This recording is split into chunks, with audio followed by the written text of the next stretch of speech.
নমস্কার, রান্নার ফিউশন চ্যানেলে সবাইকে স্বাগত। চলো আজ ছড়ার ছন্দে বানাই ইলিশ পাতুরি। 2 চামচ সর্ষে সাদা, 2 চামচ কালো, অর্ধেক তার পোস্ত দিলে হবে অনেক ভালো। অল্প চিনি মিশিয়ে নিয়ে চামচ 2 দই, নুন, হলুদ, লঙ্কা, তেল আর নারকেলের সই। তৈরি হলো মশলা। ওদিকে মাছের গায়ে নুন হলুদ দিলাম 1 পশলা। কলা পাতায় মশলার পরে মাছটা রেখে সাজিয়ে কাঁচা তেল আর লঙ্কার প্রলেপ যত্নে রাখো বাঁধিয়ে।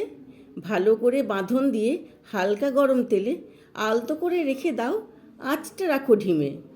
পাত্রটা দাও ঢেকে, এপিঠ ওপিঠ পাঁচ করে 10 মিনিট পরই ঢাকা খুললেই রেডি সুস্বাদু পাতুরি। গরম ভাতে বাঁধন খুলে আলতো করে মেখে খেয়ে আমায় জানিও লাগলো কেমন চেখে।